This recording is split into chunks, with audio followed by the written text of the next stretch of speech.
Oh God, I'll turn this phone around.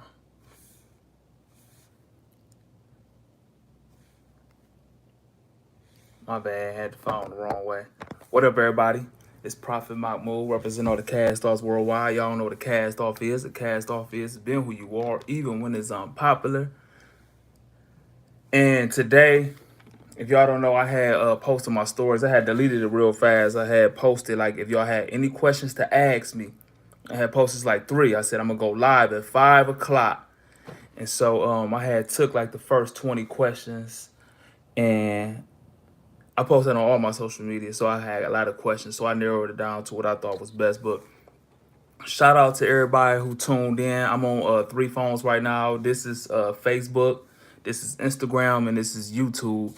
And if y'all don't know, I got blocked from getting monetized on YouTube, and so I'll tell y'all why, because a lot of people ask me that. But I got blocked from YouTube from I was on live and somebody had asked me a question and I answered the question honestly and it offended some people and they flagged my page. But the first question it was like asked me, Prophet, what was your childhood like? And I always say like even though I grew up on Belmont Avenue, man, I had a great childhood. Like my friends now, we've been friends since 5 years old, for real. Like on my street, it was just a whole bunch of kids. It had to be 55-year-old. It's like 50 kids who 5 years old. And so, as y'all knowing us now as the Belmont block members, it wasn't nothing like okay, we about to join this gang. No, we was born on Belmont, and my house was like the hangout for real. A lot of my friends' moms had smoked crack and didn't have TVs, refrigerators, and that like that. And if y'all from my neighborhood, y'all all know if you ain't got nowhere to go, no food, the Watson's gonna take you in, the Watson's gonna feed you. And so all my friends been friends since 5 years old. From Gene Blackman, God bless his soul. Um, from Momo to Dante.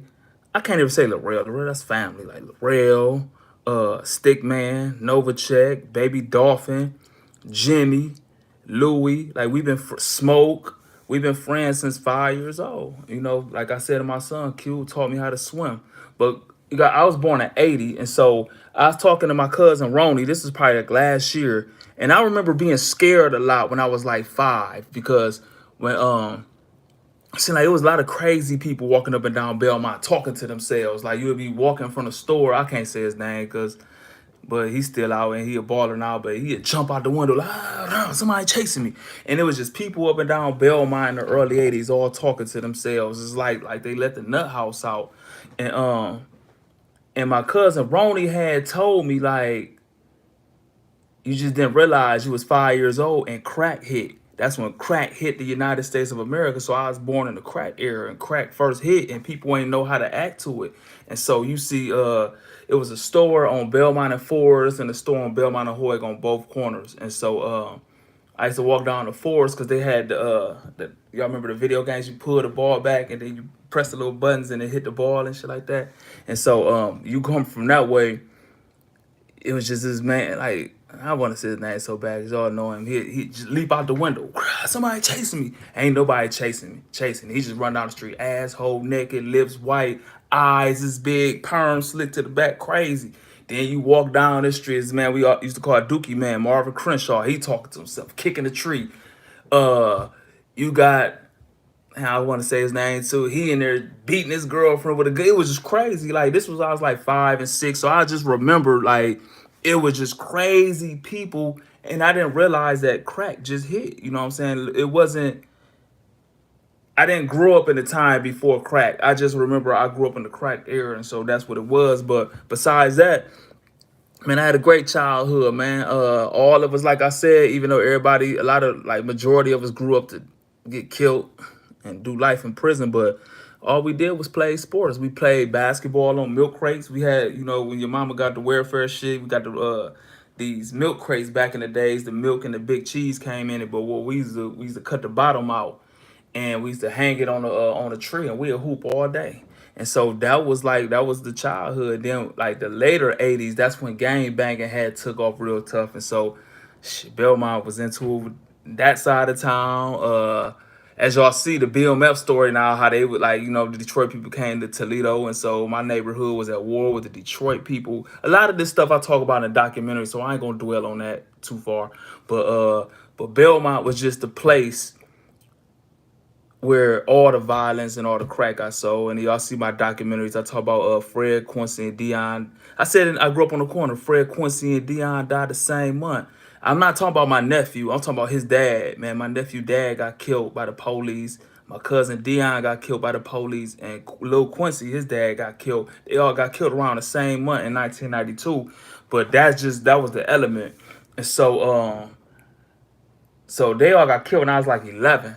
So after that, I watched the whole generation get wiped out. You had Big Juice, Rick Blackman. He ended up going to the joint. Kimbo ended up going to the joint. Corey Blackshear ended up going to the joint. Rob Carter ended up going to the joint. Uh, Rick Hadley ended up going to the joint. Dion got killed. Fred got killed. Quincy got killed. Elo got killed. So the whole generation, Big E, the whole generation was gone. And so at 13, 14, 15, it wasn't no big homies. It was just us and crackheads. So we big homies on the block. It wasn't no other adults but crackheads around. And so it wasn't no big homies, no guys and nothing like that. And so that's what I'm saying, that as a teenager, I mean, not a teenager, that was before a teenager, like early, like 11, 12 and stuff like that. And then people like, why you don't smoke weed? You gotta realize I started smoking weed when I was like 10. Me and my homeboy smoked, Shawan Blackman. We used to take dead leaves and we used to ball them up. And we used to put it in a brown paper bag, roll it up and smoke it.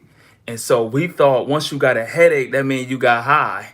And I never forget, forgot who it was. It's like, man, y'all gonna kill yourself, bro. Y'all need to just smoke some. If y'all want to smoke that bad, smoke some real weed. And so I started smoking weed. I was like 10. But I was good in basketball. So I went to this basketball camp called the Jim Jackson basketball camp. I was like 12. Jim Jackson was a prominent figure in Toledo. He made it to the NBA. He got drafted in, I want to say 92. He got drafted in with Shaq. Shaq was the first pick. Alonzo Mourning was the second pick. Christian Laettner was the third pick. And our hometown hero, Jim Jackson, was the fourth pick in the NBA draft. He had this basketball camp. I was in junior high. I didn't play in junior high. I was ineligible. I had straight Fs. I know I tell y'all that story a lot. I'm gonna tell y'all this story again. But like in middle school, I got put out of Pickett Elementary. I got put out. Then I went to Stewart. I got put out of Stewart. And they just assigned me, but they banned me from the whole district. They're trying to put me in this crazy school called Cummins Zucker. That's where Lil J went and Q went, and all the people who was coming out of CSI. CSI in Toledo is Child Study Institution, the kiddie jail, but that's where they send your ass at, like JC and Cummings. But my auntie was a teacher at Robinson Junior High, right? So I bring home this plaque. I bring home this. I'm sorry, man. I forgot to speak to y'all, man. Like I know if I start talking to y'all, I lose track. But anyway, I go to Robinson Junior High. My aunt Linda was a school teacher at Robinson Junior High, right? So I bring home this plaque. I tell this story a lot, so I know a lot of y'all tired of hearing this. And so I was always an F student, shit. I was always a class clown. I wasn't no disrespectful, super bad kid. I ain't cuss out teachers or jump on teachers. I just thought I was funny. I thought I was a comedian and shit. So I used to be in school, you know what I'm saying, doing my comedy shit. And so I bring home a plaque, like thinking my mom about to be proud. My mama crying, like, oh my God. Threw it against the wall, like, you stupid motherfucker. I'm like, what, ma? I got a plaque of perfect attendance. She said, that make it even worse. You go to school every single day and you couldn't get one D. All I asked is a D. She crying. I had perfect attendance and straight Fs. Her sister, my aunt Linda, even gave me an F. You know what I'm saying? And so next door to us is Jean Blakely, Miss Blakely. So she praying over, like she was a real religious church person, and so she praying over my mama like, it's okay, baby. It ain't your fault. You doing the best you can. Your son's just a fool. You know what I'm saying? And so, but anyway, I ended up going to Jim Jackson basketball camp, and I had 50 points in the game. You know what I'm saying? I wasn't even no recognizable basketball player. And so I had 50 points in this game, and I never forget. I forgot who this man was though, man.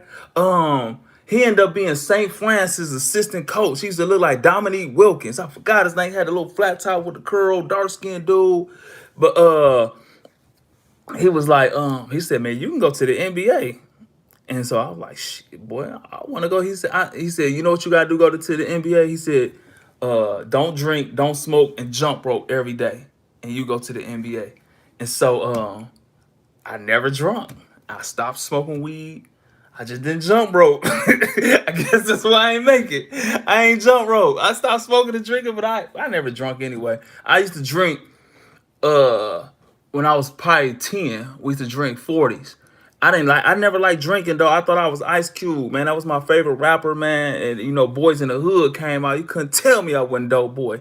So I used to want to curl, my hair wouldn't grow though. So it was me, Smoke, Cube, God bless his soul. Me, Smoke, and my friend Kenny. Kenny was from Decatur, Illinois, and he had moved to Toledo for like a summer. That was my best friend. And I ain't seen him since he moved. But so we used to all go in. We used to pay $2 Dave. God bless his soul. Dave was like the neighborhood crackhead. And we call him $2 Dave. He'd do everything for $2. He'll wash a car for $2, cut your grass for $2, do anything, you know what I'm saying? But Dave, nigga, he gonna give you a $2 job. And if y'all look at my block video, I said crackhead David will wash a car for $2 for a dime piece. April, you know what I'm saying? So if y'all go back to my block video, and it actually showed Dave washing the car, you know what I'm saying? And so Dave used to go in there and buy us the 40. And so we just stand on the corner with the bag, pass that shit around. I used to I just wanted the 40 and stand on the corner so I could be like Ice Cube. That was my hero. That was my first dad. Nigga, I wanted to be Ice Cube, boy. And so and so but after he told me I can go to the NBA, I stopped all that shit. Nigga, I started, but back in junior high, I went to Robinson. Robinson is in a whole nother neighborhood than me. I'm from the south side. That school's on the north side, so it's a totally different gang.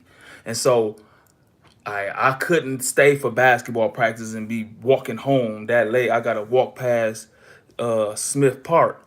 You know what I'm saying? And Smith Park was like the real rival to our neighborhood. And so on my way from Robinson, I do a full sprint through Smith Park, just not to stop and walk through Smith Park. I used to walk around Smith Park, but one day I was just like, man, I ain't walking around. I was just on some bullshit, like, man. And it's remind me when I got stabbed. It remind me when I got stabbed as an adult. But I'm walking from Robinson Junior High, and damn, I never thought about this. It was the same kind of thing. My spirit was telling me, bro, run through Smith Park or walk around. You know what I'm saying? Don't walk. And like even when I got stabbed, man, my spirit was like, leave this dance floor. My mind was like, man, ain't nobody punking me, bro. I ain't leaving nowhere. And I was on that bullshit that day. I was like, man, ain't nobody punking me. I ain't running no more. And so they was like, where are you from? And he was like, oh, he want them donuts. He from Belmont. They already do. And the grown man smacked me. Man, dropped me. Man, they stumped me out, bro. I was like 12. These was grown men stumping me. And I ain't gonna I'll leave that alone. But that's why I really couldn't, even though I had straight ups too, so I was gonna be eligible, but I wasn't about to play no basketball. Had to be over there all late and stuff like that. But after I get out of junior, I ended up coming back to Libby, and I started passing. I was getting all D's. My mama was proud, boy. I got them D's. Boy, my mama, I knew you could do it, baby. She showed my grade card. I was like, look, he got all D's. My family was happy. I got all D's.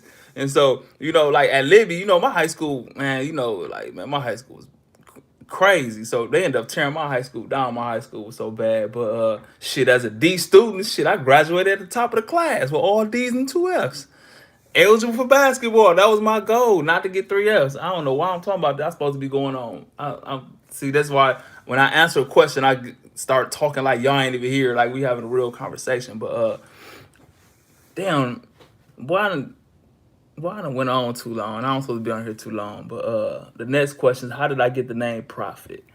I think I answered that question more than any question. But it came from multiple things. First of all, I get so much. See, when I used to rap, you know what I'm saying, majority of my audience was gangbangers off the block, you know what I'm saying, and like or like men, like people who like from the hood and did everything wrong, but had kind of like social conscience and actually stood like just not no ignorant shit, but like just like you already you know that person in the hood with sense. Those are the kind of people I reached a little bit, you know, and so none of them really had a problem with my name being Prophet. I didn't even know what a prophet was when I got the name Prophet. But since I've been on social media and I've been speaking with inspiration and stuff like that, I get a lot. I got a whole nother audience now. I got a church audience and stuff. Well, not that's not all, but I get a lot of church people, a lot of Muslims and stuff like that. And so you're not a prophet. You're not one following you. You're not a prophet. They hate my guts for that. But I got the name Prophet. My homeboy Endo, that was like my mentor rapping. He the one I always wanted to rap, but he the one who really got me rapping. I used to idolize Endo. He the one who really put it in me to rap. He was locked up with a dude named Soul Prophet. And he was like, man, you remind me of Prophet. You should take the name Prophet. But it didn't even stick. I didn't think twice about it, right? So this was my boy Goozy, you know, from HPG. They from Hamilton Park. They throw this thing called a hood stock in the neighborhood. And so I didn't rap. People didn't know I rap like that, except if you went to Libby and I used to rap in choir class, or if you was on Belmont, I used to rap all the time. But people know me from rapping on the streets. I ain't had no music. I'll put it like that. And so I'm standing. Carrie Coffee and them ended up getting into a fight. I want to say. Sorry, Carrie, if that wasn't you, but I just remember it was Carrie, so they stopped the hood stop. But I'm on Tecumseh and I'm rapping. And the whole crowd had this song called Belmont Affiliated. And it was on ended up being on my first album, but I used to always rap it. And it was some gang banging shit, you know, and I'm rapping it. And so this Muslim, his name Darnell Muhammad. I really haven't seen him in years, but Darnell Muhammad, I never forget. He was like, man, you use all your talent and all your gifts and all your influence. He said, I could see you have influence over this neighborhood. He said, look, every time I see you, I'm just looking at you talking, and it's 40 people just looking at you. You know what I'm saying? Like they just glued into you. You just talking, and then now you rapping, and I see kids coming. Like you are a real leader in this neighborhood. You were, he said, but you teaching them genocide. And you got a voice. You gonna use your voice to teach them about black on black genocide and turn up our neighborhood. And I said, I got this other rap. And it went like this. It was never Emancipation Proclamation. We still on plantations. Every day I see segregation and black incarceration. We built this nation off of no reparation. These chains will never be breaking if we don't fight for liberation. And Darnell Muhammad said, man, you really a prophet that don't even know it. He said, I never thought you would be that intelligent. And at the time, I want to say it was Fat Cat or Lil Jew, you know, they used to get, I can't remember which one of them. They used to get mad. I used to talk and preach all on the block all the time about, man, we need to own our own community. This is me as a teenager talking like this, like, man, we need to own our own community and stuff like that. And they be like, oh man, I ain't trying to hear that. And with Darnell Muhammad said, you really a prophet, don't even know it. Like, yeah, that's that nigga, that nigga always on that prophesize and stuff. And so that is stuck from that and Endo and my name, you know, and so when I dropped my first album, it was Prophet, you know, even though there was that happened when I was still in high school, and so you know people on my block was calling me Prophet and people, but like when it went everywhere when I dropped my first album, which had the song My Block, what I posted the other day, and it been Prophet ever since. If you really know me, you call me Prophet. Only people be calling me Cedric and stuff like that. Who people who don't know me, who just you know what I'm saying, who find out my real name and like, oh, I ain't gonna call you, I'm gonna call you Cedric. But the people who actually know me and like my family call me Prophet. But now I'm just about to go say it on Instagram because them people like, oh, I got a whole new audience and you're not a prophet. And so yeah, and it's backwards because your family and friends should be calling you by your government name, and the people who just meet you should be calling you a nickname, but it's different. The people who been down, who been knowing me from the neighborhood or been knowing me from music. I grew up in the public eye in Toledo. I was doing music, one of the first people on YouTube and all on MySpace. And so I grew up as a kid. I was doing music as a kid, so I grew up in the public eye. And I always did dumb shit, so I was always on the radio and always like I was in the riots. I got stabbed in public, everything. And so I kind of grew up in public in Toledo, and so everybody always knew me as Prophet. It's the people who don't know me now call me Cedric and shit like that. And so it's it got kind of reversed, but that's how I got the name Prophet. Though it wasn't me talking like I'm a prophet or nothing like that. And the name Mocmoud had came from this basketball player named Mocmoud Adu Rauf. He didn't stand for the flag in like '96, and so I said I'm not standing for the flag, and got benched the whole basketball year. Ended up had to quit the team and stuff like that. So the next year, Coach Bates and is calling me Mocmoud, and so that is just stuck like Prophet Mocmoud. Um, Damn. Okay, I went too long on that. Damn, I opened another water and I had a water right here. All right, Prophet. I wrote these down too, so I remember. Because if I try to remember what the questions were, I forgot. As y'all see, I get too detailed and then I forget my train of thought. How did I start rapping? Damn, I just told y'all that. Like, it was. I think my biggest influence on me growing up was Ice Cube, then Scarface, then Tupac, and I was writing raps in class, and I used to rap them on Belmont. But Endo, and it was this rap group called the Joint Mob. My cousin Little E had invested the money in, and they was the big shit in the city. Like they was in the Source magazine and everything. And my cousin E had put the money behind them and had them under Little E Records, and it like they was a big thing, especially to the South Side. And so my favorite rapper out of them was Endo, but he was in jail when the album came out, and he was like a legend in the neighborhood from rapping. And so I gravitated towards him. When I seen he when I seen him recording and making songs, I kind of knew it was a reality. I recorded my first song with a guy named Reed Russell. It was me and Freaky Fred. We had this song called "Looking Through the World from My Eyes." It came out terrible. And so Endo recorded with CJ Mack. Now CJ Mack was a singer. He was like a child celebrity in Toledo. You know what I'm saying? Like he was supposed to be the next Usher. And so Endo had recorded with CJ and bought a CD home. I know I'm going way too in detail and stuff like that. But anyway, when I seen Endo come home with the CD, I said I'm about to start recording, and I started recording. And what made me knew I was good, Leland Rayford and them, they had performed at Cube party. We stole these Belmont parties, these Army fatigue parties, and Leland and them was like the man. And when I got on stage and rap, I got a standing ovation, and that's when I actually knew I had something. And so I recorded this CD. I went to everybody, and I made a video about this the other day. Right? Hey, I need y'all to tune in with this for real, cause this is real right here. Right? I went to everybody. Like, man, I could rap. Invest in me. Put some money in me. Nobody. Right? So I hit the block full throttle, and so I never forget. I bought a half ounce of weed from Mook. Mook had a weed house on Bloom. I paid like $40 for a half ounce of weed. I think I sacked out like 9 sacks. I sold every sack, had $90. I went back. I just started reading up, and I did that until I got to a pound of weed. I'm talking about I didn't buy no food. I'm talking about I got full of quarter bags of Doritos and quarter juices from the Belmont store. I didn't change clothes or nothing. I didn't eat. I just stood on the block all day until I was on like 5 pounds of weed. I'm dead serious. And I took every dollar I had, um, and I started recording. I started recording music. Then I came up with a whole album. I took the CD. I gave it to DJ Lightning Rod at Club Liquid. I thought the song was gonna be Belmont affiliated. He was like, "That shit is whack, bro." He said, "Ain't nobody gonna listen to that gang banging shit y'all on." Uh, he said, "Only people gonna listen to that shit is Belmont niggas." That's what Lightning Rod told me. He said, "But this my block song. You got something." And he played it, and it just like he played that at Club.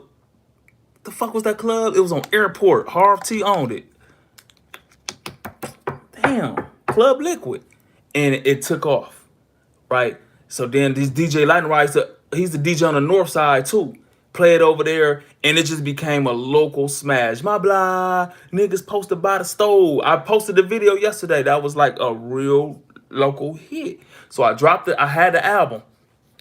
I pressed up 100 CDs. I stood on Belmont. I sold the first 100 CDs in an hour. I took 100 CDs at $10 a CD. I took $1,000, went to Detroit, and I threw 500 more and ordered 1,000 CDs. I think I forgot the place it was called. People used to go to Discmaker, but I went to them. I got 1,000 CDs for $1,500. I sold all 1,000 CDs just standing on the corner. No lie, stood on the corner of Belmont instead of selling sacks of weed. Though I got CDs. I sold 1,000 CDs. That's supposed to have been $10,000, but I ain't had. I guess I must have gave some away, so I had like $8,000. So Belmont people mainly, I hope they watching. Fat Cat, Lil Jew, every party we at, man, they start fighting, bro. Like them two, they started every fight, bro. They stayed jumping on people. And if y'all see Fat Cat now, y'all wouldn't even think that. And if y'all know what I'm talking about Fat Cat with the cheese, the baller. Y'all see, man, Fat Cat was a shit starter when he was young, bro. Like before Fat Cat had money, Fat Cat was a boxer, bro. Fat Cat stayed fighting and shit. And Little Jew, they first cousins, all they did was fight. And then God bless the dead, Young E. Before Young E got money, Young E stayed on bullshit, boy. Young E used to, like, I seen Young E running crowds with 5 people, bro, and walk away, and all 5 people was laid out. That's how hard young. But these was my friends. These was my right hand people. But they tore up everywhere we went, especially when I performed. And so I couldn't. Nobody didn't want me performing in their club. Nobody. Lightning Rod loved me like that. Like Lightning Rod would, but nobody else wouldn't. And so everywhere I went, it was fighting. So what I had to do, I took my own money and I booked this club called Club Rain. I think it was on Jefferson or Madison. It was on Jefferson, right? I booked it for $500. I think it fit 1,000 people. When I say it was packed to wall to wall, all Southside, 900, HPG, City Park, all the projects, packed to capacity, $10 a ticket. So I took that. Then I did another show. I booked a club and I just started booking clubs all over Ohio, and nobody won't book me. But that's how I end up. That's how I really. I hung my own posters up. I sold my own CDs. I put my own shows. Then I start pressing up shirts. Stand on the corner like I sold CDs, start selling the shirts. And that's how I became a business person. That's how I understood business. Man, nobody won the best 1/4 of me. I got like dead serious, like nobody. And so I really had to do that shit myself.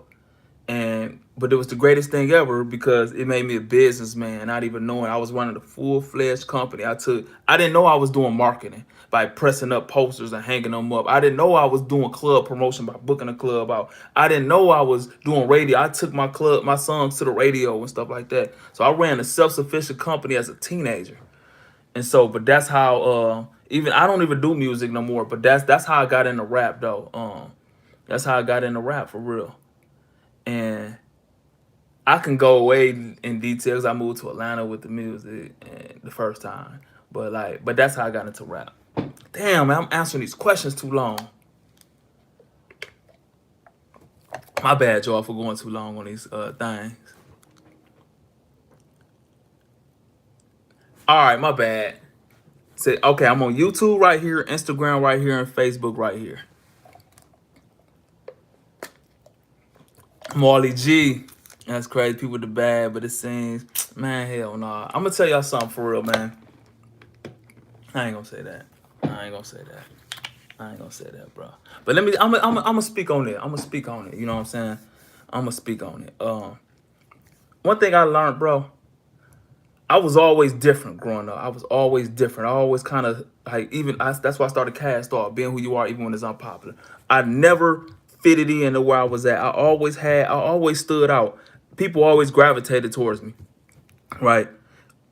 I ain't never like on Belmont. I never was the toughest guy. Never. I wasn't the biggest killer. I wasn't the best. I could fight. I was one of the best fighters. I wasn't the best fighter. I wasn't the biggest drug dealer. I wasn't the top goon. When I played basketball, I wasn't the best basketball player. Rapping, I was never the best rapper, but I always stood out. And so you ain't the money guy or the known killer. And when they come on this block, they asking about profit. I think that offended a lot of people. For real. And it always been like that my whole life, for real. And so I like nobody invested in me. Like nobody I got it all. I did it I did like I ain't even gonna go into that, but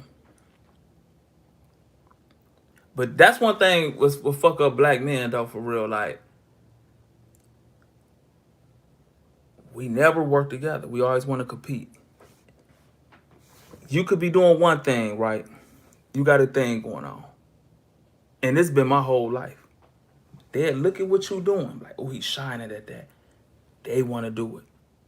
But instead of partnering with you, they want to do the exact same thing, and now y'all competition instead of working together. On one block, it's 8 fucking record labels. It'll be a crew of people where everybody got 5 different companies. And that's why we don't win. That's why we don't win. We don't work together. We look at each other like competition. And instead of, I've been doing this. Even when I started One Us, right? It wasn't even my shit, right? I grew up on the corner, right? I had got me, Freaky Fred, JoJo, which is Super J. I had got the Boom Click.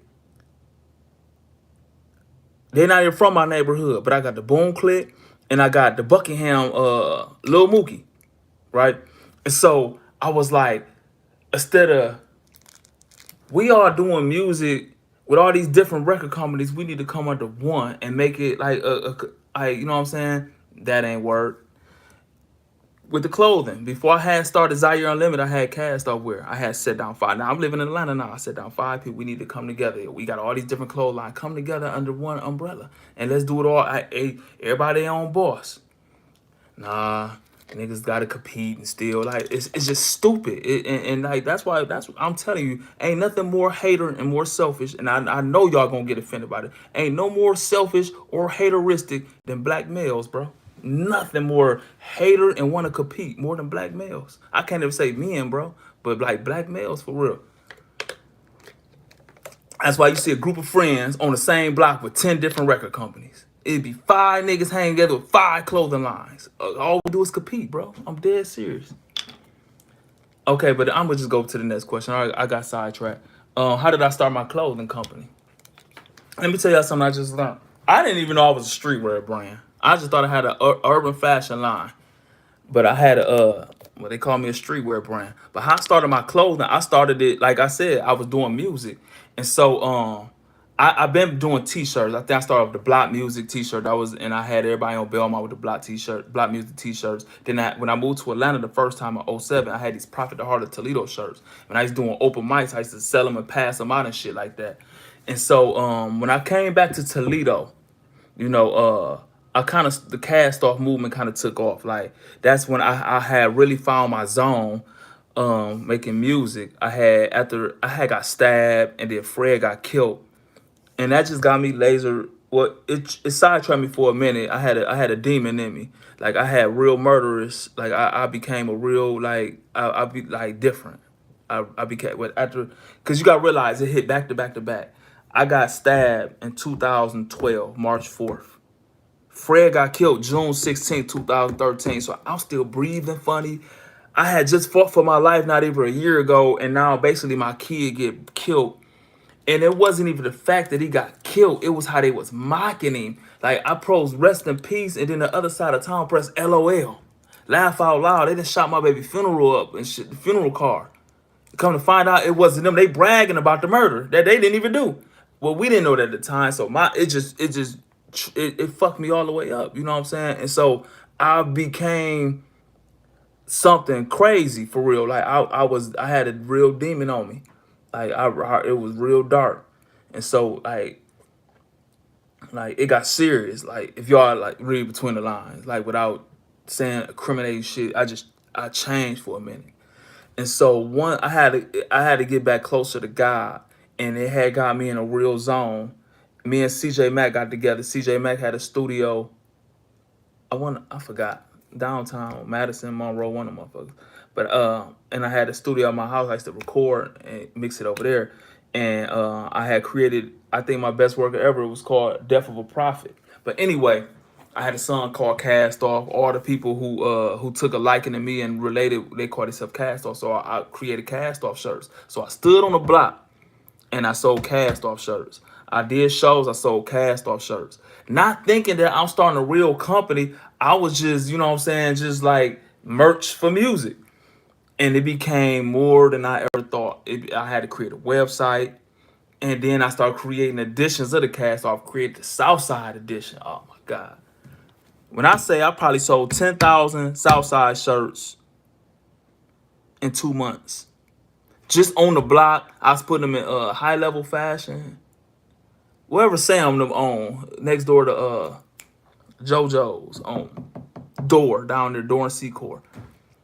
And on the website, I started realizing like, damn, I'm shipping out 100 shirts every weekend to College Park, Georgia, Fairburn, Georgia, Forest Park, Georgia. That's the south side of Atlanta.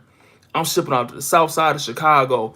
I shipped out so many shirts to the south side of Chicago. To Chicago, go look on Chicago White Sox. They stole my whole loyal. They stole my whole logo. The Chicago White Sox got Southside shirts, Nike shirts with my logo that CJ Mack created. They stole my shit. Chicago White Sox. They changed the S a little bit so you really can't sue 'em. But I sold so many of them Southside shirts. So I said I got to get back to Atlanta because I'm selling damn near more shirts in South Atlanta than I am in Toledo. And so I end up coming here. And my phrase on all my social media always God gave me a gift and it's called today. Right? Now, why I came up with the God gave me a gift and it's called today phrase is because obviously I had got stabbed. You know, I was in the hospital a long time. I don't even know how long. A long time. I always say a month. I don't know. I was in the hospital a long time, right? And so as I'm reflecting over my life, as I'm going through my life, I couldn't think of nothing. I couldn't think of no birthdays, no holidays. I ain't had no kid at the time. Only thing in my head was these riots I had started, these Toledo riots in 2005. I get credit because I was the rapper. I threw the second brick, and the police tried to handcuff us, and we start hitting the police. Like, I know it's a lot of people from out of town, right?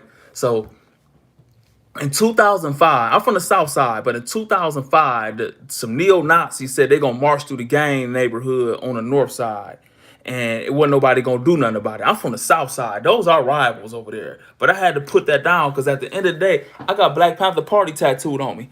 I met the founder of the Black Panther Party. I had a sit down with Bobby Seals, the co-founder of Black Panther Party.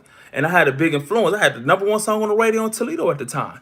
So MySpace was big. So I hit everybody MySpace. We meet on the North Side. Ain't nobody about to damn, I'm going all the way left field, but I'm gonna get back to what I'm talking about. So anyway, we see the Nazis over there killing words, all that, right? But it's like 5,000 police from Michigan, Toledo, everywhere. So ain't no getting to them. My plan we gonna kill one of them, but it wasn't no getting to them. So dude from the north took a brick and threw it over all the police. I'm like, damn, we could actually reach them.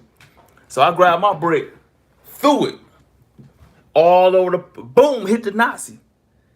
The police try to grab me, and this is why I got love for Tier to this day. God bless his soul. Tier ain't from my neighborhood. Tier is a rival of my neighborhood. Tier is a North Sider.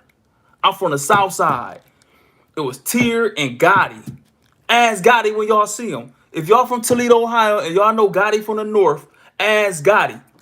The police grabbed me from the South Side, the spokesman of the South Side. The North Side always hated my guts because I always too gang banged on. Y'all look at all my old videos. I had a black rag and my hair was always to the right. I was always my block, my block, my block. But at that time, we put all that shit to the side. I'm getting handcuffs on me. Tier and Gotti pick up bricks and hit the police. These is our rivals. I'm like, hell yeah. So now it's a full-fledged, we throwing bricks at the police. They shooting us with rubber bullets, tear gas, a whole full-fledged riot break out. I was in the front line of that shit. And so this shit went on for hours. Go look. If y'all not from Toledo, go on YouTube and pull up the 2005 riots. I started that. And so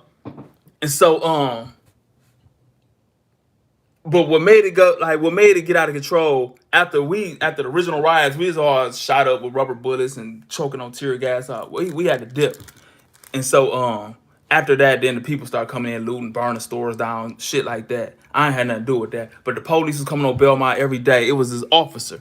Man, I forgot it. Preston. Fucking Uncle Tom. Hated my guts.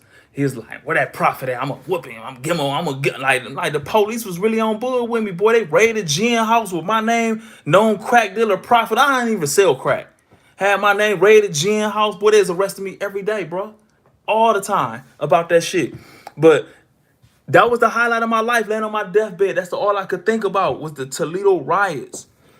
And so, and at the time, I just never thought I'd be old anyway. That's why I never had kids. I'm dead serious. I ain't have sex around until I was 36 years old. Shit. And so I always thought I was gonna get killed young. Never thought I'd live long, so I didn't want kids. Never had a real consistent girlfriend. I just never thought I would live long. And so when I got stabbed like that, I was like, well, it's my time. I wouldn't. I asked anybody who was at that club. If anybody from Toledo, I got stabbed in front of 1,000 people, so they know I'm not lying. It was at a club. It was at the biggest event ever. The DJ Lightning Rod them birthday thing from 107.3. Man, I got stabbed in front of 1,000 people, and everybody witnessed it. But they said it was my fault because they didn't see it. They just see me punching there. I fought 11 people. Like I was fighting 11 and was winning the fight. Dead serious. And so people seen that. And so all they see me is punching people and then me in handcuffs. And then they be like, where all this blood that he bleeding? And so even then I wasn't like, oh, like that. And so when I was in the hospital, like, that's why the picture, I wasn't panicking, no stuff like that. I wasn't like, what I'm saying? And so I got life flighted out of there. I got life flighted because they said I was about to bleed to death. So they took me to Toledo Hospital. I did the surgery. They did the surgery. I woke up days later, whatever. But my prayer to God was like, if it's my time to go, I could leave this world in peace. And that's why that Fred song, it's called Lead This World in Peace. You know what I'm saying? Because that was my prayer to God. Like, if it's my time to go, I could lead this world in peace. And that's where I got my connection with God. For real, my real connection with God. I heard from God, like I'm hearing from myself, said, you not going nowhere. What I put you on this earth to do, you ain't even started yet. And at that point, I knew I should have quit rapping. I knew my calling wasn't a rap no more. I knew my rap was to inspire the corner. Because people just look up to me, for real. People admire me in my neighborhood. And it's not saying they look up to me like I'm some boss, but like people are always been inspired by me in my neighborhood, for real. And so I knew that was my calling after that. And so when I said, when I get out this hospital, I'm gonna live different. I'm not gonna dwell in the past. I'm not gonna look too far in the future. I'm gonna make the most out of today. I'm gonna make the most out of today. I used to be on that fake ass pro black. I don't celebrate no white man holiday, no Christmas, no things, none of that shit. That's how I used to think. But then like now when if any of y'all ever get shot or get stabbed or lay on y'all deathbed, y'all ain't gonna think about how much money y'all got. Y'all ain't gonna think about none of that deep shit. I ain't celebrating no white man holiday or nothing. Y'all ain't gonna think like that. Y'all gonna think about time that y'all didn't have with the people y'all love. You gonna go to your grave with a whole bunch of regrets, for real. Like, damn, I wish I could have spent more time with that. I wish I'd have told this person I loved them. I wish I would have had more time. And I said, if I pull out this, I'm celebrating every holiday. I don't give a fuck if it's a bullshit holiday. I'm gonna make the most out of this time with my family and stuff like that. And so that was my mindset. And so I said, when I make it out of here, I'm gonna cherish this moment like it's a gift. God gave me a gift and it's called today. Dead serious. And that's why I came up with that slogan before it was a shirt. If y'all been following me on social media, every morning I woke up, God gave me a gift and it's called today. God gave me a gift and it's called today. And then I end up making this shirt, right? And it surpassed everything I ever did for Cast Off, Southside, everything. And so I had the Zaire idea, even though I wanted Cast Off, but I wanted a couple of my friends who had line, we gonna do it all under just one, but they didn't do it. Like I tell you, all competition. And so I just did it on my own. Fuck it.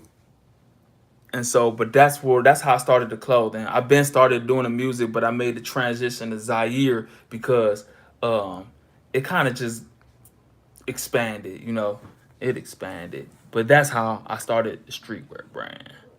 But man, all right, damn, I see that, like, that's why I only took questions for like 10 minutes and I wrote them down.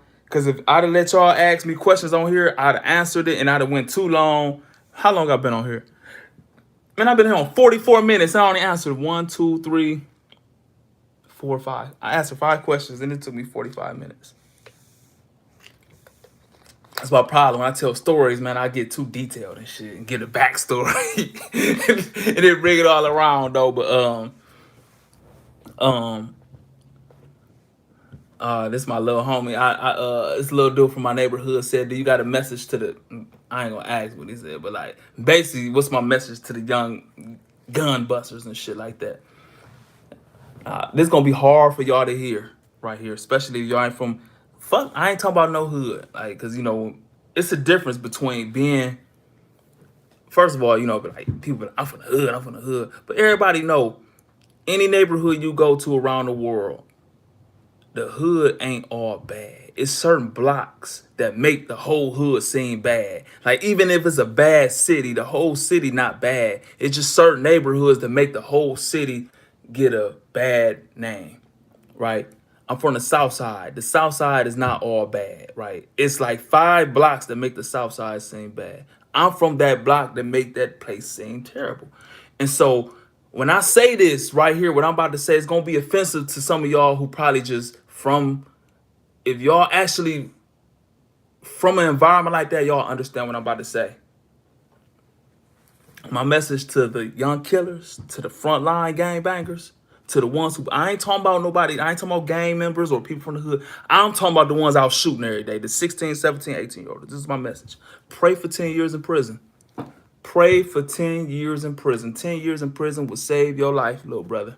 I'm dead serious. Because if you do 2 and you get out, all the people who cheered you on for the dumb shit, they still gonna be out there. And I got a lot of dead nephews, a lot of dead cousins. Now, my whole generation got killed before me. My whole household dead. Now all my friends' kids getting killed at 16, 17, 18. And I wish Little Fred would have did 10 years. I wish Day Day would have did 10 years. I wish Quincy would have did 10 years. Because a lot of times, if when they don't, bro, and they pushing that limit, man, they get killed, bro. They get killed or they go to jail for 4 years. I mean, they go to jail for 2 years, get out and catch a life sentence. Man, when you do 10 years, say you 20, you get out when you 30, man, all the girls you trying to impress, man, they got 5 kids now. They ain't impressed by that shit. They going through the real life struggle. All them dudes you was trying to impress, man, they drug addicts now, bro. Or they doing life. All this shit in the neighborhood happens because of cheerleaders, bro. Because think about it. A lot of people, they not talented. They don't have like good athletes and like that. And so you have to get cheered on. And the hood cheer that dumb shit on. The big homies cheer that shit on. The girls cheer that on. You fake positive niggas cheer that shit on. I guarantee you half of the motherfuckers on here talking that Black Lives Matter shit, rap King Von shit word for word when he was talking about smoking on Tuka. LeBron James even was rapping that shit talking about when King Von was smoking on Tuka. Mr. Positive itself. Man, niggas cheer that shit on, bro. And it's an audience for them little niggas, man. But what I'm saying is, when you get out, bro, after 10 years, you realize, man, them niggas don't give a fuck about me. Only person really cared was my mama. And then you too old to be on that dumb shit. You got to get a job now. Ain't nobody about to let your big grown ass stay with them for real. And now you got a job. Now you too old. Now you too tired because you've been working all day to be doing drive-bys at 4 in the morning. Because your ass got to be punching that clock at 6. So I'm dead serious, man. 10 years will save your motherfucking life. I ain't talking about everybody. I'm talking about the ones who shooting. And in my neighborhood, honest to God, y'all, like, if y'all from my neighborhood, y'all know who gravitate towards me, bro. Like, y'all, like, those are the kids who gravitate towards me, like, big homie. Like, man, 10 years will save your life, bro. And I know y'all, I don't wish jail on nobody. Shit, I wish my nephew would have did 10 years and he'd been getting out right now. All the people he trying to press, they dead now, bro. All his friends is dead. Dead serious or doing life. All them girls he's trying to press, man, they got 6 and 7 kids now and shit, bro. They ain't even pressed by that shit no more. They trying to find a nigga with a job to go half on them bills with them. Serious, man, 10 years to save your life, man. I wish I could be talking to Fred right now, getting out of. I knew when that 6 months wasn't long enough, man. I knew 2 years wasn't long enough for Quincy. I knew it, man. I wish Day Day would have went to jail. I wish. I don't wish jail on nobody. Shit, 10 years would have saved them fucking kids' life, bro. They had a chance to grow up. Even like my message to the young hustlers. If you, I ain't talking about the petty nigga on the corner, bro. I'm talking about my advice to young dudes who really making a lot of money in the streets. My advice, now I know y'all come on here, you holier than thou motherfuckers, y'all be, you just tell them to stop. Let's deal with reality. Man, my advice, man, try to get rich, bro, and clean your money up and get out the game. That's my advice. I think, me personally, I think blacks and Hispanics ruin the life of crime. Because Man, we ball till we fall, man. Ain't no way the fuck El Chapo and them supposed to be up hundreds of millions and billions and end it like that. And Big Meech worth 300 million and go to fucking jail. Like, you look how the Jewish and Italian mob did. Them niggas built Las Vegas and shit like that, bro. They cleaned their money up and got presidents elected and started the teams. So our whole Midwest account, all that, and the construction, man, that's mob, bro. The mob built that shit up. Us, man, we get rich and ball till we fall. Shit, man. So my advice to the young hustlers, man, get rich, clean your money up, and get out the game. Man, don't go to jail like Big Meech with hundreds of millions of dollars. And so I know, like, y'all probably want to hear me say, tell you I'm dealing with facts, bro. I'm dealing with like real life in it. If you Okay, and so I guess I answered, as y'all realize that like these questions people answer me, they was everywhere about, but I put them in order. And so when people like, what's your childhood like, and and so I organized them all like a timeline. And so the next question was like, how do we stop the violence in the neighborhood? And so I put that under another question. So like these wasn't asked in order. I put these questions in order. Man, y'all, in fact, like, it's an audience for it, bro. It's an audience for it. If a motherfucker make a peace song talking about peace, the shit ain't about to do nothing. Soon as this man talking about smoking on dead ops, you punk motherfuckers gonna tune in. Y'all gonna tune in, cause y'all love that shit. Y'all love that shit. I don't want to hear you niggas talking about y'all want peace. Y'all tune in, bro. If it's some good shit, y'all not gonna share it. Soon as somebody get killed, y'all all tuned in. Y'all all ears. And so if a guy don't have a reputation, everybody want to be known for something. And so if this motherfucker ain't good at nothing, and he pick up a gun and shoot a person, and he been a no name, nobody care about his whole life, but now he shoot a motherfucker, and all the big homies who he admired, they all little nigga, and all the girls who wouldn't get, now they letting him fuck now, and he got a group of friends, he posts his gun and brag about it, he getting 1,000 likes, he gonna keep doing it. It's you bitches. It can't stop. You can do a million peace treaty. Long as you bitches is turned on by that shit, like, ain't no stopping it. Man, you got LeBron James rapping King Von talking about smoking on Tuka, bro. Tuka was a 15-year-old kid, got killed in Chicago, my nigga. And LeBron James rapping this nigga talking about smoking on this kid. And man, we love that shit, bro. People love that shit. And so if the audience cheering that shit on, it's always gonna be. It's always gonna be. And so I got asked, somebody asked me to speak at a Stop the Violence rally. Man, fuck no. Fuck no. I guarantee you, all the people who asked me to do the Stop the Violence rally, listening to Lil Durk and King Von talking about smoking on Tuka, you niggas love that shit, bro. You niggas love that shit. Y'all niggas love that shit, man. Long as there's people cheering it on. Man, I done seen that, bro. I done seen weirdos who, like I'm talking about, I ain't gonna say, I done seen good kids come on Belmont, bro. Nobody gave one fuck about him. Wasn't good looking, so he really didn't have girls. Wasn't no hustler. He ain't had no money. Couldn't fight. So wasn't a good athlete. Man, they heard he shot somebody. Man, they cheered that man on, bro. And so he had an audience. Now all the big homies picking you up on their shit. Now you got the girls. Now you post your gun on social media and shit like that and bragging about it. You got 1,000 likes. You a celebrity now. Why would he stop? Man, so nah, it's an audience for that shit, bro.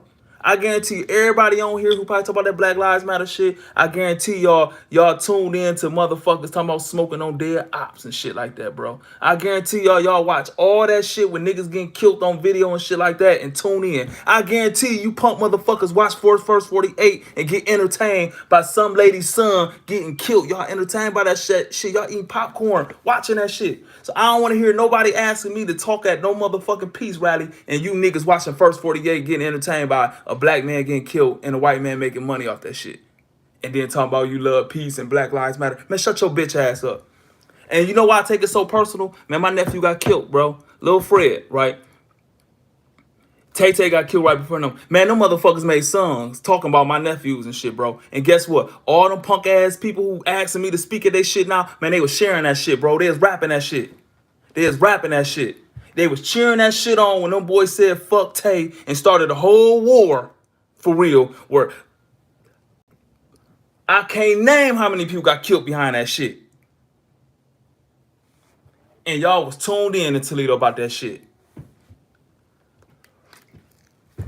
Y'all was tuned in.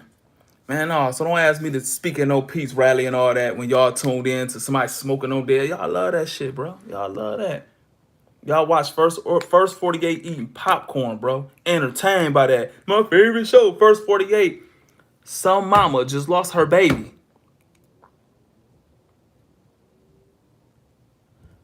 The white man who airing the show ain't paid for a funeral, nothing. Cause he know you niggas gonna tune in. And then you gonna ask a motherfucker to talk at a peace rally when you entertained by this shit. Man, fuck you, man.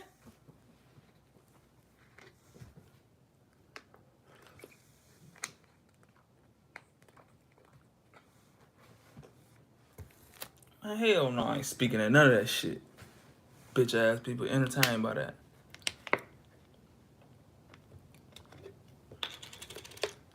But that's why. But I do a lot of community shit. I do a lot of community shit though. From Toledo to Atlanta. When I was in Toledo, man, I ain't get no props for that. They couldn't wait to run my name through the mud in Toledo. Man, let me tell you something, bro. I ain't never been the baller, bro. Like I told y'all, like, I did my thing and got up and invested in myself for the music. But my last time I went to Toledo, I took $10,000. Ask anybody. I did a 4th of July block party on Belmont. I had 500 book bags, free food. I had people. I paid people to speak for mental health and all that shit. Cause you know, on my block, man, like you gotta realize, man, motherfuckers, so many people got killed on Belmont, bro. Motherfuckers really got mental issues from all that death and violence. So I paid motherfuckers to speak to it. So the little homies, I didn't know this. I was in Atlanta. Man, they done shot up somebody else shit today. So the police came to me on some G shit. It was a black like, prophet, bro. You gotta stop this block party, bro. I didn't even know this shit. It was like, man, he mentioned the motherfuckers' names who did it. He said, we heard that this person shot up this block and they gonna come back and shoot your block party up. With all these kids out here getting free book bags. Man, I had to keep it gangster, bro. I had to stop that shit. And so, like, I end up, I put my, you know, I don't get no props for the City Park Basketball League. I started that shit. I bought that shit back. I got out of it, but I started that shit back. I put up the bread, like, for the first run of that shit, bringing that shit back. Then, all the block parties, all them book bag giveaways, I put my own bread up for that. At the Frederick Douglass community, man, I sponsor basketball teams and coach the basketball, pay for all the jersey and all that while building was stealing the money. I didn't even care. I was hustling. And so I didn't know the Doug was getting funding and shit and building was stealing the money. I took my block money and my CD money, my music money, and put it in gay. Oh man, ask Springer and them. Y'all know him as YM. Y'all know why? If y'all from Toledo, y'all know who YM is. Dog Run. Y'all know who he is. Y'all know who Juan Nobles, the boxer, is. Who else? Lil Aaron. All them. Ask them. I coached them when they was kids. I put the money up and sponsored that they jerseys and shit like that. I ain't buy all the kids' shoes, but the ones who was fucked up, I had to buy all them kids' shoes, everything. While the Frederick Douglass Community Center in my neighborhood was getting government or state funding, I still paid for that shit out of my pocket.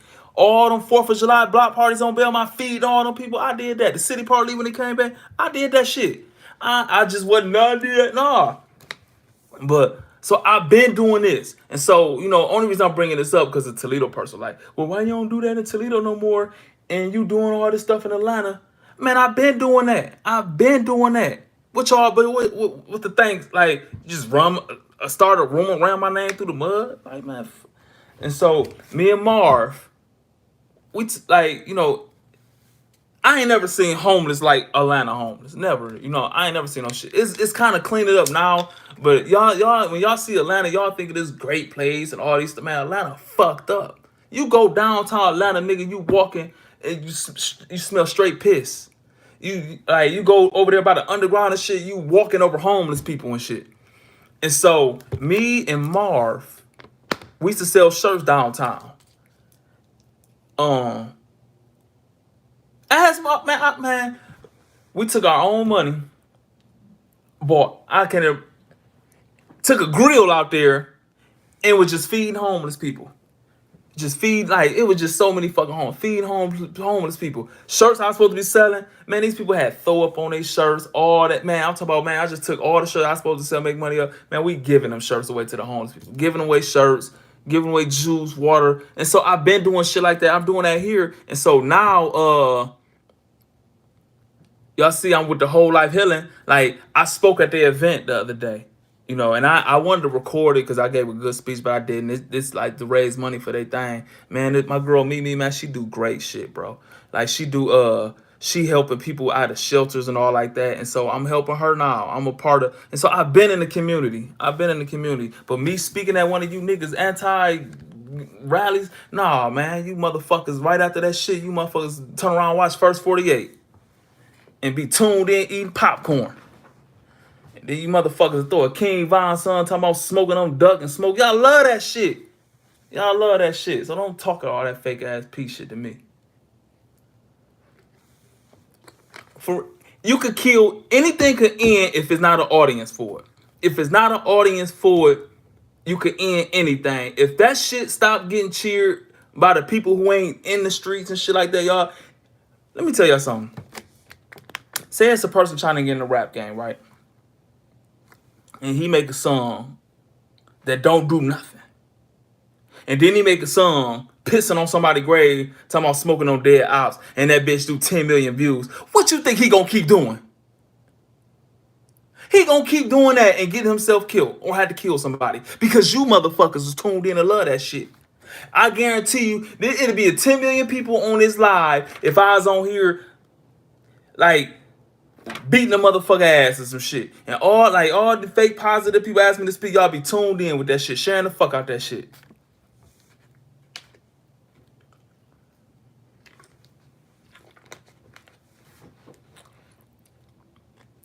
You piss. I never heard you talk like that.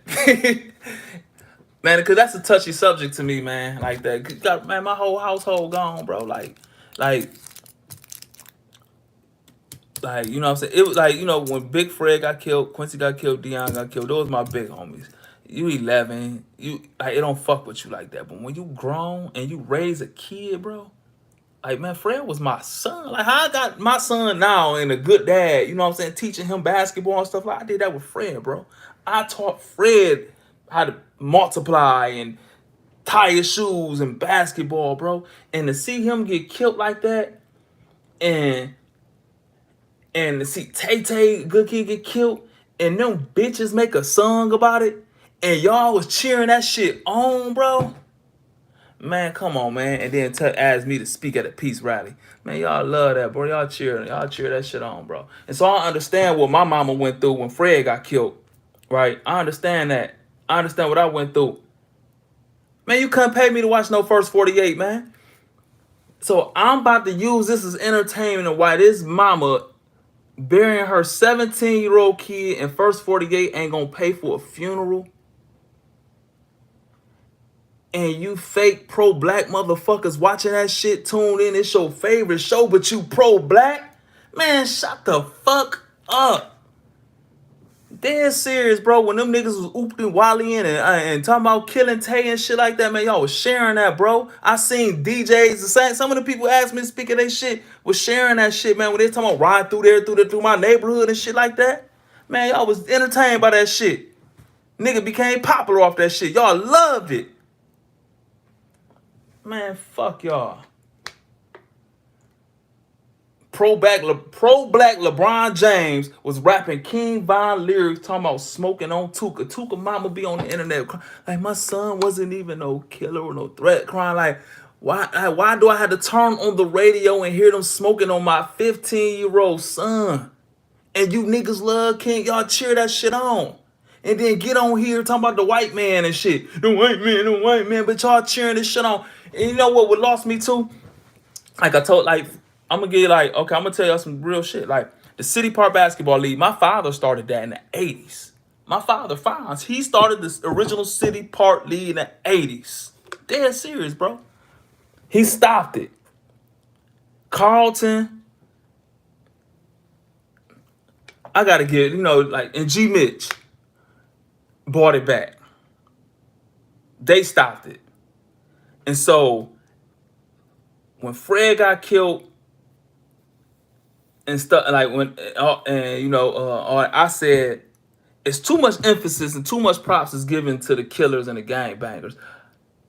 Basketball, kids don't even look up to basketball players no more. So that was my reason to bring the City Park League back. I am not the neighborhood baller. I'm not. I've never been known as the big drug dealer.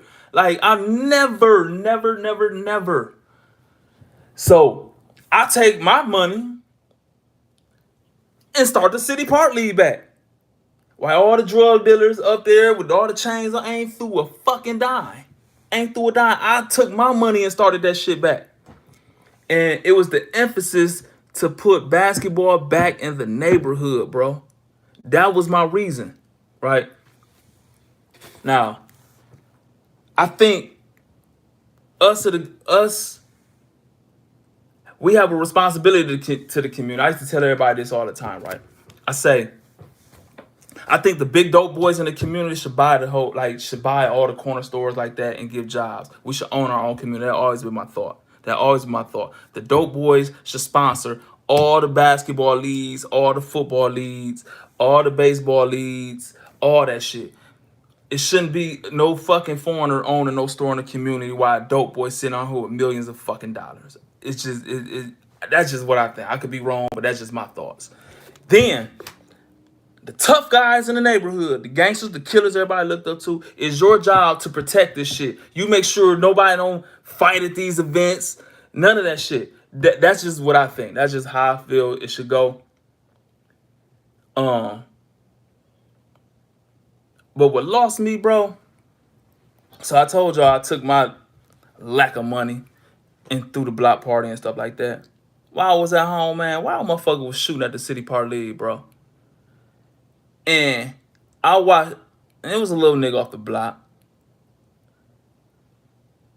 And they act like it wasn't nothing wrong. Older niggas, bro. Older, like cheering this dumb ass shit on, man. Like, I said, man.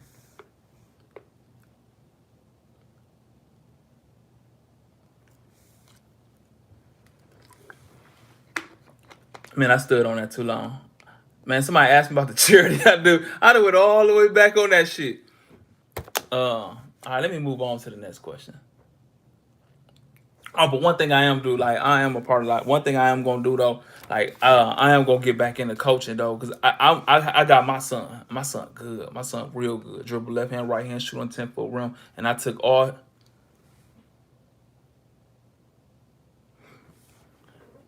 his friends and stuff and started training them, and I'm trying to follow them and to build an AAU team out of them, and hopefully they be standout basketball players. Cause my advice to any black woman raising boys, my advice to anybody, no, especially like if you a single black mom, my advice to you raising a little boy, put your son in sports. You will see a difference, because a lot of times we not taught self-accountability in the neighborhood. Like when you in poor neighborhoods, like, it's everybody else's fault. It's not my fault. We blame the white man. Like, and I've been that broke ass nigga on the corner hating on everybody. Bitch ass nigga ain't throwing nothing. Fuck that nigga. Don't let that nigga come out. I've been that hating ass nigga, blaming everybody while I ain't got shit. Seriously. And so that's what we just blame everybody. We blame the white man. We blame this nigga. We blame that man. Like, we blame, like, you trying to rap, you ain't make it. You blame Illuminati. You just blame. And so when you play sports, you are taught self-accountability. When they turn on that film and you turn that ball over, nigga, it's your fault. You got to lay on. That is my fault. You are taught total self-accountability when you play sports. And it's like, and so sports teach little boys accountability. It teach you how to work with a team. It teach you to be unselfish. It give you discipline. And so I would tell every black woman raising little black boys, put your son in sports. You can see the difference in a man who plays sports and a man who didn't. And so I would tell you, I would tell every single black mom that. And that's why sports is so big in the community, because a lot of kids don't have dads. And so only time you gonna get a positive male speaking in your life for real is playing sports. I wasn't taught shit positive outside of sports for real.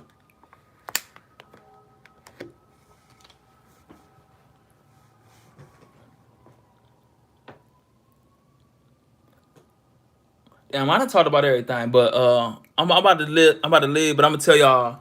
I'm gonna end this. Why I got not my, why they took my. I don't get paid from YouTube no more.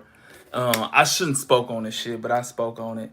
But I'm gonna speak on it. I'm offend a lot of y'all. I know a lot of y'all gonna unfollow me because a lot of people who was who tuned into me on YouTube, they was the one reporting my shit. But I'm gonna tell it anyway. I don't care. But what if they ask? So what? It ain't about them being good or bad. It's about them getting. Man, niggas don't have dads in the neighborhood, bro. For real, like to me. All right, okay. My definition of a man is different than what your definition of a man would be. You know, a lot of women be like, I ain't around, man. Like, how the fuck you know what a real man is? And so, to me, a man is total self accountable. Anything not going right in your life or around you, like, is your fault. It's your fault. You got to be total self accountability because it's not your fault. You can't change it. A man, you can't blame nobody. And I always get that Michael Jordan analogy. Like Michael Jordan, when he was losing to the Pistons, he couldn't blame the referees that they ain't calling this shit. He couldn't blame Scottie Pippen or nobody else ain't got enough help. So what he did, he got strong in the weight room and learned how to play without dribbling the ball so much, and then that's how he beat the Pistons. But the moment he had to blame anybody else, he wouldn't have been able to overcome them. So as a man, I can't uplift my household, my environment. I can't uplift myself if I blame anybody. So that's the number one thing being a man. And then the next thing about being a man, bro, you got to set of morals and what you stand on, and you ain't gonna break it, even if it costs you your freedom in your life. I stand on this and I die about that. I don't want to hear none of you niggas talking about nothing like, if you ain't about to stand on that and give your life for freedom for it, shut the fuck up. And that's a man, bro. That's a real man. Dr. King was a man. Whether you agree with his philosophies or not, man, that man stood on something and he died about it, bro. He died for people who buffoons now. For real. Like, seriously. Like, he gave his life for people he didn't even know. That's real, man. That's a man, bro. He stood on something, he died about it, bro. Not just talking about it. What males do, these weak weasels do. Somebody didn't do this, and shift the responsibility for somebody else. Then they take on responsibility and just sit back and criticize what they doing wrong. But man, you gonna stand up for it. If you really believe in it, man, I believe in this, man. I give my freedom, my life for it. That's some man shit, bro. That's some. I know that's hard, cause I think out of 90% of males, I say only 5% is real men for real. I'm dead serious. Like 5%, bro. And so I don't want to hear nothing. I can't stand female. Ain't a real man. Like, how the fuck do you know what a real man is? You ain't no fucking man. Well, your brother might have been a peon or a weak weasel. You don't fucking know. And that'd be the problem. And so, but that's a man for real. And total self accountability. You will learn that in sports for real. I don't even know why I just went back there. What the fuck was I just talking about? I don't know. That's why I try not to read the comments, because then I start talking about something that I ain't got nothing to talk. Oh, why I got kicked off of YouTube? Why I don't get paid off YouTube no more? Okay, Joe Biden. I don't even care. I get 1,000 unfollowers on Instagram every day. Instagram my biggest platform. I get so many unfollowers on Instagram. I probably got like 80 some thousand, but I lose probably. I probably gain 800 new followers a day, and I lose 700 followers every day. I'm dead serious. I lose so many, but people. But I lost. But I got. They took well, I can't make money on YouTube because Joe Biden had gave a transsexual woman of the year, and it wasn't me. Like, I don't care if you a transsexual or you gay. And I said that ain't cool. Not that she. It wasn't me saying it's not cool for the transsexual to be a transsexual. My whole thing is like, if I'm a woman, I'm offended. I gotta bleed once a month. I gotta push a baby out of me. If a man attack me, he's stronger. I can't get. I gotta go through all this sexual assault and like. And you gonna give a man woman of the fucking year? I think that's offensive. That's like Eminem, because he hang with blacks and good at rapping, get Black Man of the Year award. It'd be a fucking uproar. And so that's like me. I learned how to speak Spanish and I get Spanish of the Year award. Like, and so that's why I took it. Like, I don't like, you can be what you want to be. I'm not bashing that, but man, a woman of the year, man, that's a man. Get that to a natural woman, man, who going through all this shit. And that's why y'all reported my stuff, and that's what got me not monetized, because I said that. It wasn't me bashing like gays or nothing. It was like, nah, bro, women go through way too much, man, to give a man woman of the year. And it wasn't no uproar, but I guarantee you, let Machine Gun Kelly, who got a black baby, who part of hip hop culture, let him would have got a tan and got Black Man of the Year, man, you niggas would have had a fit. You niggas would have had a fucking fit. Man, you niggas. CJ, Matt. Hey, that's crazy. I was just thinking about you the other day. I was listening to that song we had did. But and I was listening, man, that's crazy, man. Young E's son died, bro. Like, damn. Like I went and somebody's like, somebody's like, you mad? I never heard you talk like that, man, because y'all just don't know, man. Like, just coming up on Belmont, bro, I watched the whole generation before me get killed, bro. Like, I'm talking about, and this out my household. I'm talking about, this ain't just like, I'm from, like, you know how some people be like, I'm from that block that make the neighborhood bad. I'm from the neighborhood that make the city bad. I'm from the household that make the block bad. So all these people came up in my household: Fred, Quincy, Dion. Man, they got killed. Fred, Quincy, and Dion died the same month. I said to my son.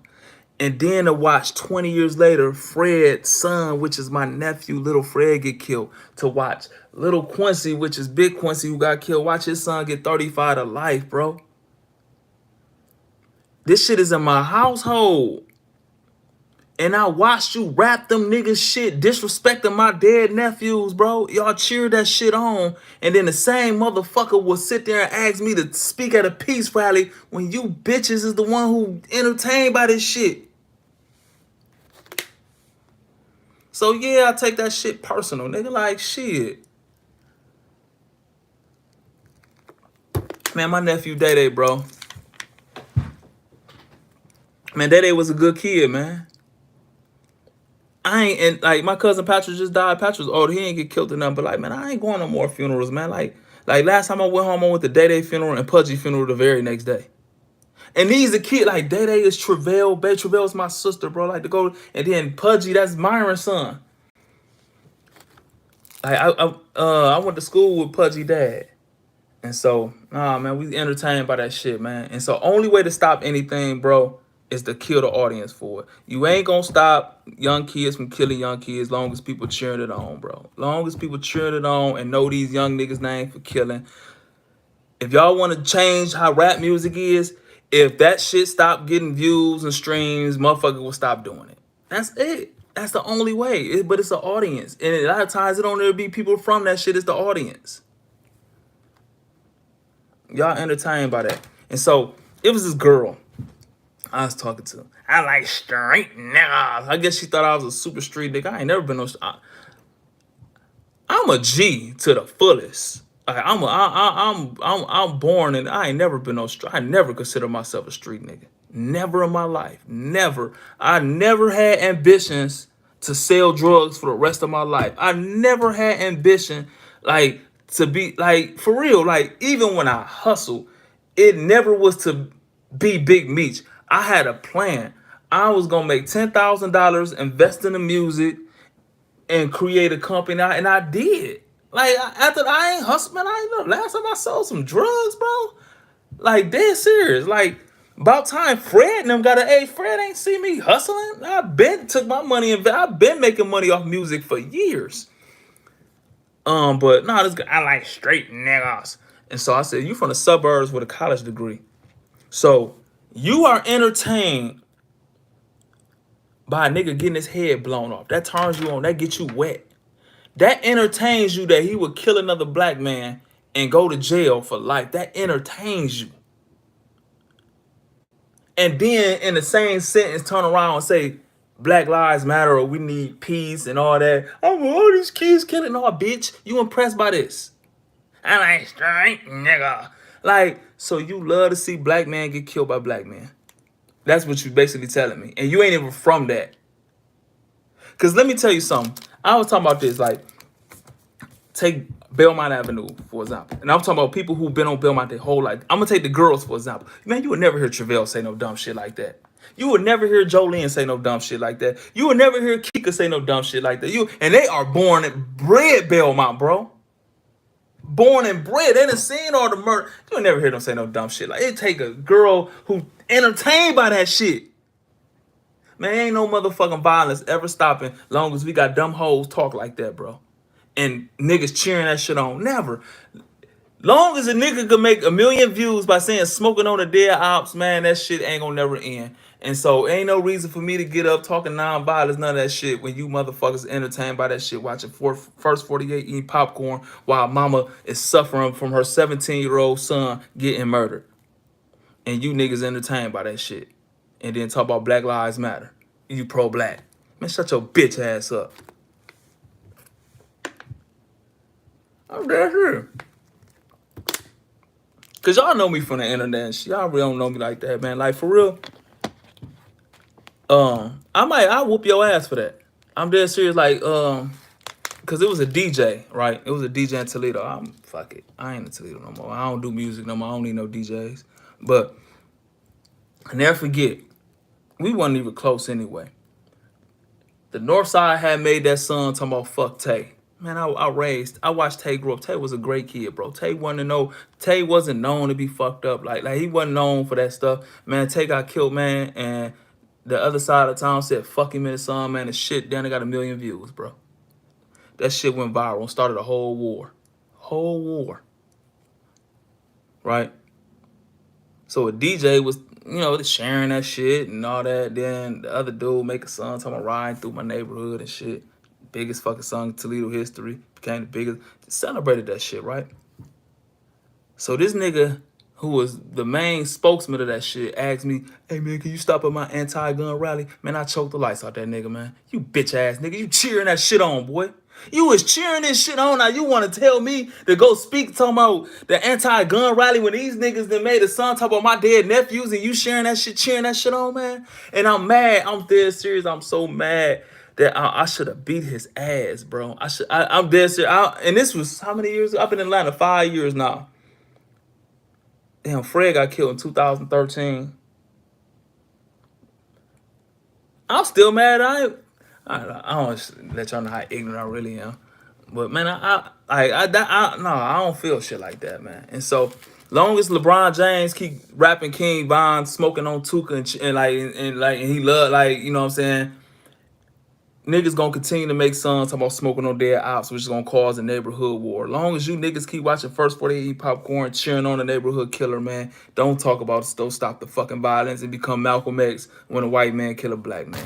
But I'm out of here, man. I didn't talk too long. But that's why I'm not monetized on YouTube, because I said a woman should have got Woman of the Year and not a transsexual. It wasn't me bashing the gays or nothing, but that's all I said. And so I don't even get how you could be offended by that. Like, a woman should get Woman of the Year. For real. That's like me throwing some green in a fucking Lucky Charm. That might be derogatory. That might be racist. But that is racist what I'm about to say. But I'm about to say that's like me putting on green and get Irish Man of the Year award. I'm sure that sounded bad coming out. But y'all get my point. But I'm out of here, man. Damn, I've been talking on here long. 84 minutes. I'm out of here, man. My son having a good old time. He's supposed to did his homework. And man, that nigga, I'm sure he ain't gonna do no homework on his own. I gotta make him do homework. Yeah, I'm Irish now. Shit, you know, like for real. But hey, look, I don't, man. Look, y'all done took my monetization on YouTube, so I don't even get. I'm gonna say, like, honest to God, am I wrong for saying a woman should have got Woman of the Year and not a transgender? Just please, just am I like? Do y'all agree with that or y'all disagree? Like everybody, can y'all please? I need y'all please leave a comment. Do y'all agree or disagree? 'Cause I sometimes, and I'm glad you on here, D Mays. You know I had to call you a lot because I be wrong sometimes. I go off and like I be wrong, but am I wrong? Like, am I wrong? Do y'all agree or disagree? I think a woman should have got Woman of the Year. Y'all agree or disagree?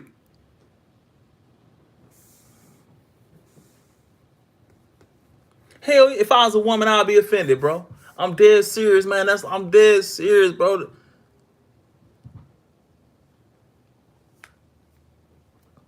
Nah, I had to ask, man. You know how, man, I made a living off YouTube.